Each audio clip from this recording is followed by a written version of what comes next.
あなたはどのようにして正しいことを実践しますか？最も重要なことは正しいことをすることだ。ピーター・ドラッカー。皆さんこんにちは、こんばんは。今回は経営学者でありマネジメントの父と呼ばれるピーター・ドラッカーの言霊を紹介していきます。ドラッカーは経営の世界に多くの革新的な理論をもたらし、現代の企業経営に欠かせない存在となりました。この名言は彼の理論の根底にある正しい意思決定の重要性を端的に表しています。何が正しいのかを見極め、それを行動に移すことの大切さを教えてくれる言葉です。心に響く言霊コレクションではエネルギーを宿した言葉をご紹介し、皆様のパワーにつながる動画を作っています。ぜひチャンネル登録、グッドボタンをよろしくお願いします。それではまずピーター・ドラッカーのルーツを探るところから始め、言霊が生まれた背景を探っていきます。言霊よ、あなたの心に響け。こんにちは、カミルです。ピーター・ドラッカーさんのことは名前しか知らないので学べることを楽しみにしていました。それでは分かりやすいように話していくね。ドラッカーは1909年オーストリアのウィーンで生まれたんだ。ハミルさん、ウィーンってどんなイメージがある？音楽の都って感じですかね。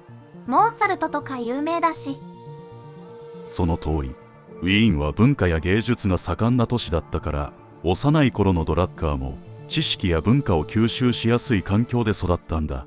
彼の家庭も知識人が多くて、本や議論が日常の一部だったらしいよ。それなら勉強する環境が常にそばにあるって雰囲気だったんですね。そうだね。彼は早くから哲学や歴史に興味を持っていて、それが後の経営理論の基盤になったんだよ。大学時代、ドラッカーは経済学や法律を学んでいたけど、彼が特に感銘を受けたのは人間と組織の関係についてだったんだ。人間と組織ってどういうことですか？簡単に言えば、どうやって多くの人が一緒に仕事をして成果を生み出すかってことだね。彼は組織がただの集団じゃなく、社会に貢献するための存在だと考えたんだ。それってちょっと難しい気もしますけど、多くの人が一つになるって結構大変なことだと感じます。そう思うよね。でもドラッカーはそれを実現するために経営学を発展させたんだ。例えば彼の名言、最も重要なことは正しいことをすることだもん。この考え方から生まれているんだよ。ドラッカーはその後アメリカに移住して多くの企業やリーダーにアドバイスをしていたんだ。ハミルさん、アメリカで特に有名な会社って何を思い浮かべる？アップルとかグーグルですかね。いい例だね。でもドラッカーが活躍した時代にはゼネラルモーターズ、GM や IBM といった企業が注目を集めていたんだ。彼はこれらの会社が効率よく成長し、革新を起こすために大きな影響を与えたんだよ。具体的にどんな影響を与えたんですか？例えばドラッカーはゼネラルモーターズに分権化という考え方を提案したんだ。当時の GM は巨大な組織だったけど、意思決定が一元化されていて、現場の声が十分に反映されていなかった。そこで彼は部門ごとに権限を与えることで、それぞれが柔軟に対応できる仕組みを作ったんだよ。この分権化によって各部門は市場の変化に迅速に対応できるようになり、例えば〇〇部門では新車種の開発期間が従来の三角から四角に短縮されるなどの効果が現れ、結果的に GM 全体の市場シェア拡大に貢献したんだ。それって今でいう各チームにリーダーを置くみたいなイメージですか？その通り。これによって各部門が自分たちの責任の下で効率的に動けるようになり、会社全体の成果が上がったんだ。なるほど。それが成果を生むのは個人じゃなくチーム全体という考え方につながるんですね。そうだね。さらに IBM には顧客のニーズを最優先するという哲学を広めたんだ。例えば IBM が当時主力商品だった大型コンピューターから小型で扱いやすい製品へと移行するきっかけもドラッカーのアドバイスが大きかったと言われているよ。当時小型コンピューターの市場は急速に拡大しており、ドラッカーは IBM に対し顧客のニーズを的確に捉え、小型コンピューター市場に参入することを強く進めたんだ。このアドバイスを受け、IBM はシステム360という小型コンピューターを発売し、大きな成功を収めたんだ。この成功が後の IBM の事業構造に大きな影響を与えたと言われているよ。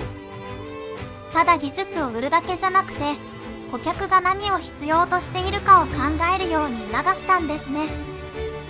その通り、ドラッカーはお客様のニーズを満たさない商品やサービスはどれだけ良いものでも無意味だと強調していたんだ。この考え方が今のカスタマー中心の経営にもつながっているよ。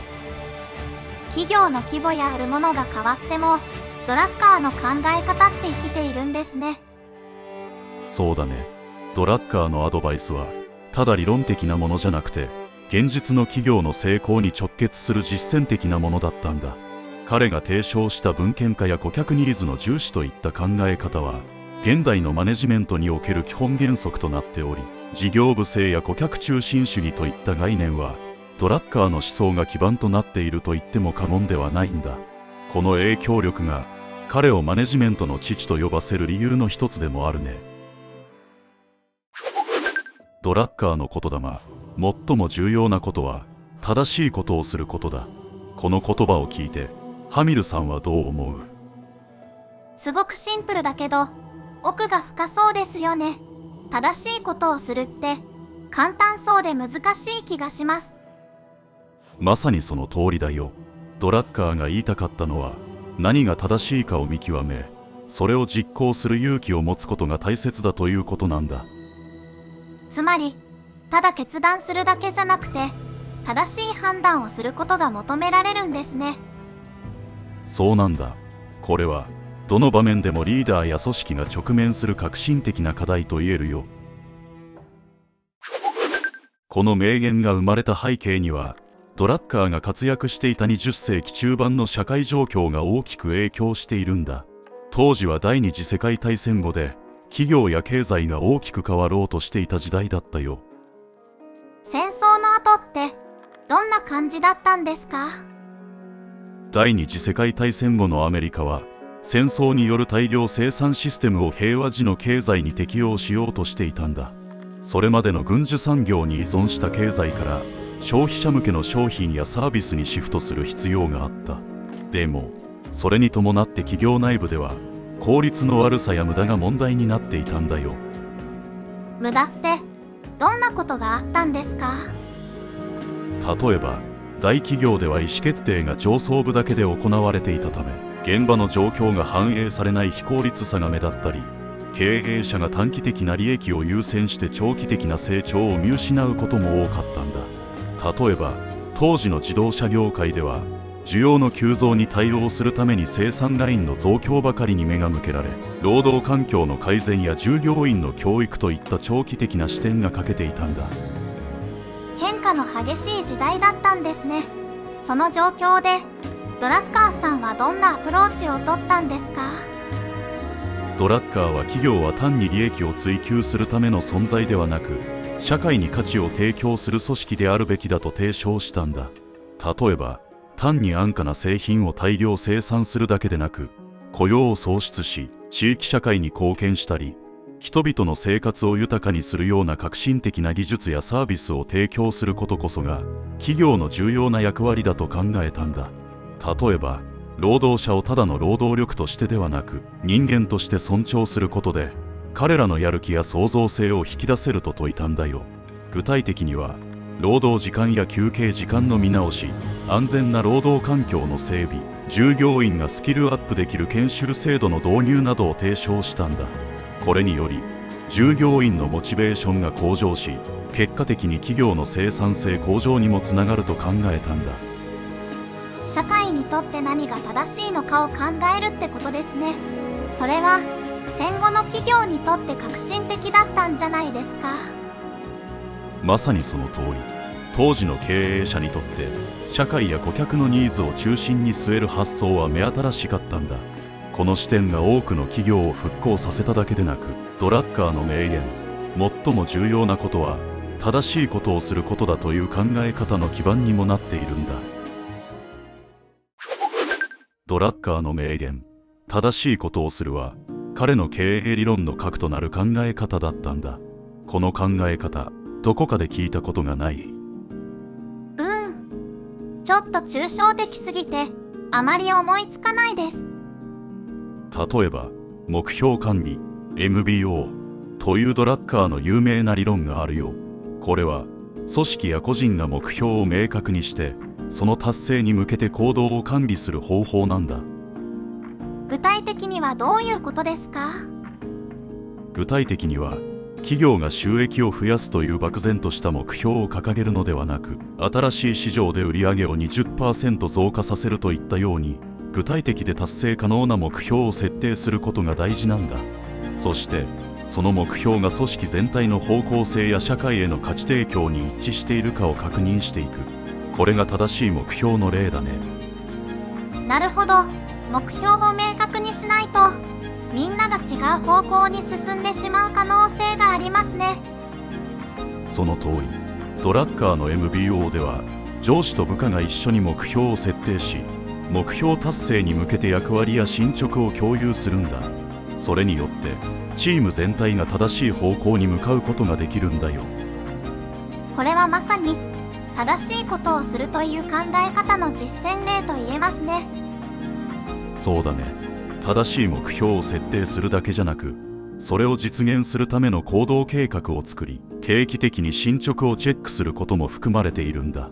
例えば企業が新製品を出すとき、ただ売るだけでなく顧客にどんな価値を提供するのかを考えて目標に盛り込むのも大切なんだよ。それなら自分たちの行動がどう役に立つかも意識できそうですね。そうだよ。ドラッカーの哲学は単なる理論にとどまらず現実の経営に適用され、多くの組織を変革してきたんだ。そしてこの考え方は私たち個人にも活かせるんだよ。例えば何のために勉強するのか、将来どうなりたいのかという目標を明確にすることも MBO の考え方とつながるよね。私も何か大きな変革をできる人になりたいという気持ちになってきました。その気持ちが大事だよ。ドラッカーの言霊を未来に生かすためにディスカッションをしながら一緒に考えていこう。ドラッカーの名言、最も重要なことは正しいことをすることだから、私たちが何を学び、日常生活や仕事にどう活かせるかを考えてみよう。以下のポイントを挙げてみたから、好きなものを選んでね。日常の意思決定に生かす方法。チームや組織での実践。長期目標を見据えた行動。長期目標を見据えた行動にします。最近ニュースで増税と家計済の悪化ばかり見て不安になるんです。将来どうなるかわからないのに長期目標を立てる意味ってあるんですかね。確かに将来が不透明だと不安になるよね。でもドラッカーが言う正しいことをするというのは不確実な時代だからこそ大切な考え方なんだ。どういうことですか？経済が変動する中でもまず自分にとって何が大切かを見極めることが長期目標を作る第一歩だよ。目標があることで不安な状況でも進むべき方向を見失わずにいられるんだ。でも目標を立ててもその通りにならないかもしれないじゃないですか。それももちろんある。でも目標って未来を予測するためじゃなくて、自分がどう行動するかを決めるためのものなんだ。例えばドラッカーも状況がどう変わっても自分の行動をコントロールすることが大切だと言っているよ。なるほど。じゃあどんな風に長期目標を考えたらいいんでしょう？まずは大きな目標を一つ決めてみること。例えば安定した将来を築くとかね。その次にそれを達成するための小さなステップを作るんだ。ドラッカーは変化の時代に対応するには自己変革が重要だとも述べているよ。だから増税や経済の変化も考慮して何を身につければ未来に対応できるかを考えてみるのがいい。例えば新しいスキルを習得したり、技術のトレンドを常に把握しておくことは重要だね。それなら、ただ計画を立てるだけじゃなく、未来に向けて自分を変えていくことも目標になるんですね。その通り。具体的には節約や貯金を始めるだけでなく、自身の興味や得意分野を生かして収入を増やすためのスキルを磨いたり、転職や副業といった選択肢を増やすのも良い。大事なのは変化に対応する力をつけることなんだよ。長期目標を持つのは不安を減らすためだけじゃなく、自分を変えるためでもあるんですね。そうだね。ドラッカーの言葉、正しいことをするは目標を持ってブレずに行動する勇気を持てというメッセージでもある。そして変化を恐れず自分を成長させることが正しい行動の一部になるんだよ。すごく参考になりました。私自身は継続力が課題だと思っていましたが、自分にとって何が大切かを基準にして未来に向けて頑張っていこうと思います。見てくださった皆さんは今回のお話をどう感じましたか？ぜひコメント欄であなたの考えを聞かせてください。今日はありがとうございました。皆さん、ここまでご視聴いただき本当にありがとうございました。今回の動画ではドラッカーの人生からこの名言が生まれた背景を探り、私たちが日常生活にどう活かせるかを考えました。少しでも皆さんのヒントになっていれば嬉しいです。ここでもう一度あなたに問いかけます。あなたはどのようにして正しいことを実践しますか？ピーター・ドラッカーの言霊、最も重要なことは正しいことをすることだ。この言葉には不確実な時代でも自分にとって何が正しいのかを見極め、それを行動に移すことの大切さが込められていましたね。どんなに状況が厳しくても目標を持ち、できることを積み重ねることで不安な未来に対しても自信を持てるようになります。心に響く言霊コレクションではエネルギーを宿した言葉をご紹介し、皆様のパワーにつながる動画を作っています。あなたの心に少しでも響いていましたら、ぜひチャンネル登録、グッドボタンをよろしくお願いします。そしてコメント欄で名言や感想についてやり取りできれば幸いです。それでは良い一日をお過ごしください。次回の動画の言霊もあなたの心に響け。